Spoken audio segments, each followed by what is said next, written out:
नमस्कार, आपका स्वागत है। आज हम हिंदी साहित्य के एक ऐसे दौर की बात करने वाली हूँ जहाँ इतिहास और कल्पना के बीच की जो रेखा है वो बिल्कुल धुंधली सी है। हम बात करेंगे रासो काव्य की, वो महागाथाएं जो हमें सम्राट पृथ्वीराज चौहान जैसे नायकों की कहानी तो सुनाती हैं, लेकिन जिन पर आज भी कई इतिहासकार जाली या मनगढ़ंत होने का ठप्पा लगाते हैं। तो आज का हमारा मिशन ये समझना है कि क्या ये ग्रंथ सच में इतिहास थे या उस दौर की कह सकते हैं ब्लॉकबस्टर फिल्में थी जिनका मकसद सिर्फ मनोरंजन और जोश भरना था। तो चलिए इसे खोलकर देखते हैं। हम आदिकाल की बात कर रहे हैं, जिसे आचार्य रामचंद्र शुक्ल ने वीर गाथा काल का नाम भी दिया। इस दौर के कवियों को सिर्फ चारण या भाट कह देना शायद पूरी कहानी नहीं बताता। नहीं, बिल्कुल नहीं। ये सिर्फ दरबारी कवि नहीं थे। एकदम सही कहा आपने। वो सिर्फ राजा की तारीफ में कविताएं नहीं लिखते थे, वो एक तरह से अपने राजा के इतिहासकार थे, मोटिवेशनल स्पीकर थे और कभी कभी तो युद्ध सलाहकार भी। ये लोग अक्सर कलम के साथ साथ तलवार लेकर मैदाने जंग में भी उतर जाते थे। और शायद यही बात रासो काव्य को इतना खास बनाती है। बिल्कुल, यही से अनोखा बनाती है। ये सिर्फ लिखी हुई कविताएं नहीं थीं, ये एक तरह का परफॉर्मेंस था। ये वो गाथाएं थीं जो युद्ध से पहले सैनिकों में जोश भरने के लिए गाई जाती थीं। अच्छा। और रही बात रासो शब्द की, तो ये आया कहां से, इस पर भी विद्वानों में एकमत नहीं है। कुछ इसे रासक शब्द से जोड़ते हैं, जो एक तरह का नाच गाने वाला नाटक या छंद था। आचार्य हजारी प्रसाद द्विवेदी इसी मत को सबसे ज्यादा तार्किक मानते हैं। अच्छा, रासक से रासो। हाँ, वहीं आचार्य शुक्ल का मानना है कि ये बीसल देव रासों में बार बार आने वाले शब्द रसायन से बना है। रसायन? हाँ, रसायन, जिसका मतलब काव्य या कथा होता है। दिलचस्प है, मतलब नाम में ही एक रहस्य छुपा हुआ है। तो जब हम इन रासो ग्रंथों को पढ़ते हैं तो इनमें हमें क्या देखने को मिलता है? इनका डीएनए कैसा है? इनका डीएनए बहुत ही स्पष्ट है। Yes. सबसे पहली और जरूरी बात, ये दरबारी साहित्य है। दरबारी साहित्य, ठीक है। इनका पहला उद्देश्य है अपने आश्रयदाता अपने राजा की प्रशंसा करना। और ये कोई साधारण प्रशंसा नहीं होती थी। इसे हम कह सकते हैं अतिशोक्तिपूर्ण प्रशंसा। मतलब हर राजा अपनी सल्तनत का बाहुबली था। आप ऐसा कह सकती हैं, बिल्कुल। हर राजा सूर्य के समान तेजस्वी था, इंद्र के समान वीर और कामदेव के समान सुंदर। वाह। यही इन काव्यों का आप कह सकते हैं मूल स्वर था। और इसी से जुड़ी हुई दूसरी बात है ऐतिहासिकता और कल्पना का घालमेल। अच्छा। इन रचनाओं के नायक जैसे पृथ्वीराज चौहान या बीसल देव, ये ऐतिहासिक व्यक्ति तो हैं। हाँ, ये तो इतिहास में थे। बिल्कुल। लेकिन उनके इर्द गिर्द जो घटनाएं बुनी गई हैं, उसमें कल्पना का अंश बहुत ज्यादा है। मतलब फैक्ट्स और फिक्शन का मिक्सचर। हाँ। कवियों ने घटनाओं और तारीखों को अपनी कहानी के हिसाब से बदल दिया। और शायद यहीं से वो प्रामाणिकता वाला विवाद शुरू होता है ना? यही सबसे बड़ा सवाल है जिस पर हम आगे बात करेंगे। लेकिन एक बात माननी पड़ेगी कि युद्धों का वर्णन कमाल का है। अच्छा। क्योंकि ये कभी खुद युद्ध भूमि में मौजूद होते थे, तो उनका वर्णन आंखों देखा हाल लगता है। तलवारों की टनटनाहट, घोड़ों की हिनहिनाहट, सैनिकों की चीखकार। मतलब बहुत सजीव वर्णन होता होगा। बहुत ज्यादा। आपको ऐसा महसूस होगा जैसे आप कोई एक्शन फिल्म देख रही हैं। तो इन कहानियों के दो मेन फ्लेवर थे। एक था एक्शन मतलब वीर रस, और दूसरा था रोमांस मतलब श्रृंगार रस। हाँ, और अक्सर दोनों एक दूसरे से जुड़े होते थे। अच्छा। उस दौर के ज्यादातर युद्ध किसी सुंदर राजकुमारी को पाने या बचाने के लिए ही होते थे। सही बात है। तो जहां वीरता का जबरदस्त प्रदर्शन है, वहीं उसके पीछे एक प्रेम कहानी भी चल रही होती है। और आखिर में इनकी भाषा। हाँ, डिंगल और पिंगल। जी। इन काव्यों को एक खास शैली में लिखा गया जिसे डिंगल और पिंगल कहते हैं। तो पृथ्वीराज रासो उस दौर के एक्शन और वॉर एपिक का एक बेहतरीन उदाहरण है। लेकिन क्या सारे रासो ग्रंथ ऐसी ही तलवारों और युद्धों की कहानियां थे, या हमें कुछ और भी देखने को मिलता है? और यहीं पर शायद बीसल देव रासो की एंट्री होती है। बिल्कुल। ये रासो परंपरा के दो ध्रुव हैं, दो अलग अलग रंग।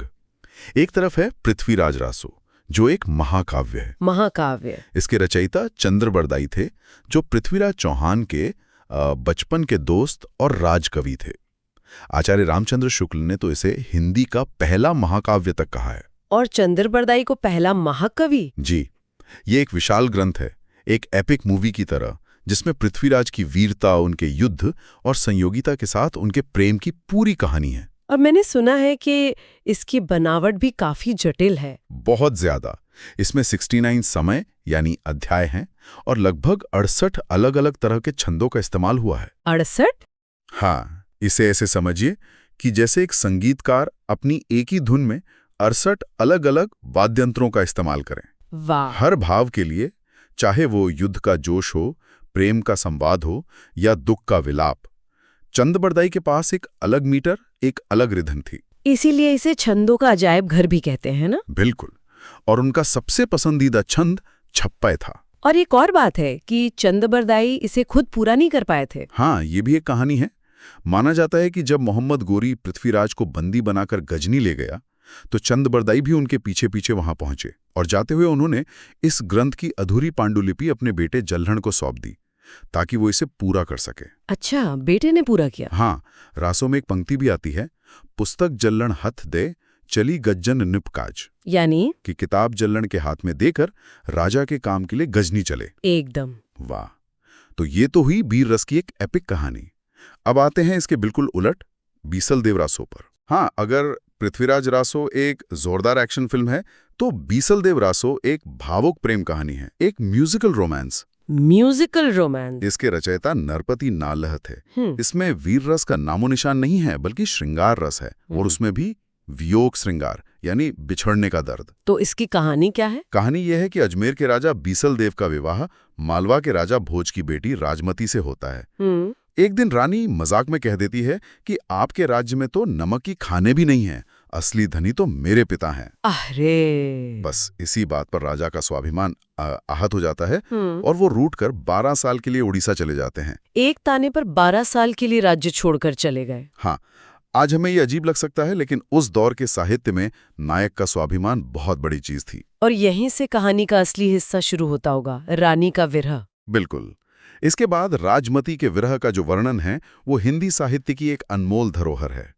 नरपति नालह ने इसी काव्य में पहली बार 12 मासा परंपरा की शुरुआत की। 12 मासा, ये क्या है? यानी नायिका साल के 12 महीनों में प्रकृति के बदलते रूपों को देखकर अपनी विरह वेदना का वर्णन करती है। अच्छा, जैसे सावन में बादल देखकर उसे अपने प्रिय की याद आती है। एकदम। जैसे सावन के महीने में जब बादल घिरते हैं और बारिश होती है, तो उसका दुख और बढ़ जाता है। और ये इतना लोकप्रिय हुआ कि बाद के कई कवियों ने इसे अपनाया। अच्छा, तो अगर मैं सही समझ रही हूँ, तो इसका मतलब ये हुआ कि कवि के पास एक तरह का लैंग्वेज टूल किट था। मतलब एक्शन सीन के लिए डिंगल और रोमांटिक सीन के लिए पिंगल। आपने बहुत बढ़िया तरीके से इसे समझा है। ये लैंग्वेज टूल किट ही था। ये उस समय की आम बोलचाल की भाषाएं नहीं थीं, बल्कि साहित्य के लिए बनाई गई खास शैलियां थीं। अच्छा। डिंगल जो है वो राजस्थानी और पुरानी हिंदी, मतलब अपभ्रंश का मिश्रण थी। ये सुनने में थोड़ी कठोर, कर्कश और ऊर्जा से भरी भी थी। तो इसमें ट, ठ, ड जैसे अक्षर ज्यादा होते होंगे। हाँ, बिल्कुल, जो युद्ध के माहौल के लिए एकदम सही बैठते थे। और पिंगल, वो इसकी उलट होगी, मधुर और कोमल। एकदम। पिंगल ब्रजभाषा और अपभ्रंश का मेल थी। ये सुनने में बहुत मधुर, संगीतमय और कानों को अच्छी लगने वाली थी। तो बीसल देव रासो तो पूरी तरह से पिंगल में ही होगा। लगभग पूरी तरह से। जबकि पृथ्वीराज रासो में आपको दोनों का मिश्रण मिलेगा। युद्ध के दृश्यों में डिंगल और संयोगिता पृथ्वीराज के प्रेम प्रसंगों में पिंगल। अब उस सबसे बड़े सवाल पर आते हैं, जिसे हमने शुरू में उठाया था, इन ग्रंथों की प्रामाणिकता, खासकर पृथ्वीराज रासो की। ये कितना सच है और कितना फसाना। बिल्कुल, ये हिंदी साहित्य का शायद सबसे बड़ा विवाद है, और विद्वान इस पर 3 खेमों में बटे हुए हैं। 3 खेमों में? हाँ, इसे एक तरह की साहित्यिक जासूसी समझिए। एक खेमा है जो इसे पूरी तरह प्रामाणिक मानता है। डॉक्टर श्याम सुंदर दास, कर्नल टॉड जैसे विद्वान मानते हैं कि यह चंद बरदाई की ही मूल रचना है और इसमें जो लिखा है वो सच है। अच्छा, ये तो हुआ डिफेंस का पक्ष। और प्रोसिक्यूशन क्या कहता है? प्रोसिक्यूशन का खेमा बहुत मजबूत है और इसका नेतृत्व करते हैं आचार्य रामचंद्र शुक्ल। आचार्य शुक्ल तो इसे जाली मानते थे? पूरी तरह से। उनके साथ गौरी शंकर, हीराचंद ओझा जैसे बड़े इतिहासकार भी हैं। ये लोग इसे पूरी तरह से अप्रामाणिक यानी जाली ग्रंथ मानते हैं। उनका तर्क सीधा है। पृथ्वीराज रासो में दी गई तारीखें, नाम और घटनाएं इतिहास के शिलालेखों और दूसरे प्रामाणिक स्रोतों से मेल ही नहीं खाती। मतलब कोई भी फैक्ट मैच नहीं करता। उनके अनुसार पृथ्वीराज की मां का नाम, उनकी शादी की तारीखें, उनके युद्ध, सब कुछ गलत है। तो एक कहता है पूरी तरह सच है, दूसरा कहता है पूरी तरह झूठ है। कोई बीच का रास्ता भी है? अर्थ प्रमाणिक। जी, इस विचार के सबसे बड़े समर्थक हैं आचार्य हजारी प्रसाद द्विवेदी। उनका कहना है कि सोचिए, ये ग्रंथ लिखे जाने के बाद सदियों तक छापे नहीं गए।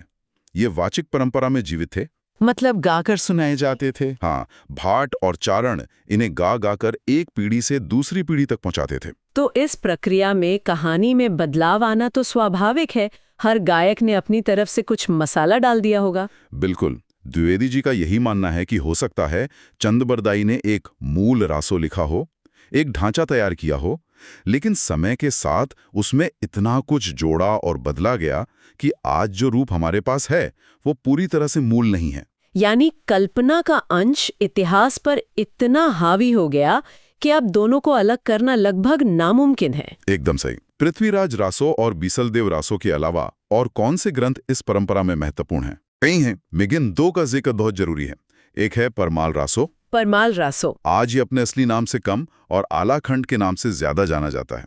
इसके रचयिता जगनिक माने जाते हैं। अरे, आल्हा उदल की कहानियां, ये तो आज भी उत्तर भारत में, खासकर बुंदेलखंड में मॉनसून के समय में गाई जाती हैं। जी हाँ, और ये इस बात का सबसे बड़ा सबूत है कि रासो सिर्फ किताबों में बंद साहित्य नहीं था, ये एक जीवंत वाचिक परंपरा थी। बिल्कुल। आलाखंड में महोबा के दो महान वीरों आला और उदल की बहादुरी की ऐसी ओजपूर्ण कहानियां हैं कि कहा जाता है कि इसे सुनकर आज भी लोगों में जोश आ जाता है। और दूसरा महत्वपूर्ण ग्रंथ? दूसरा है खुमाण रासो, जिसके रचयिता दलपति विजय हैं।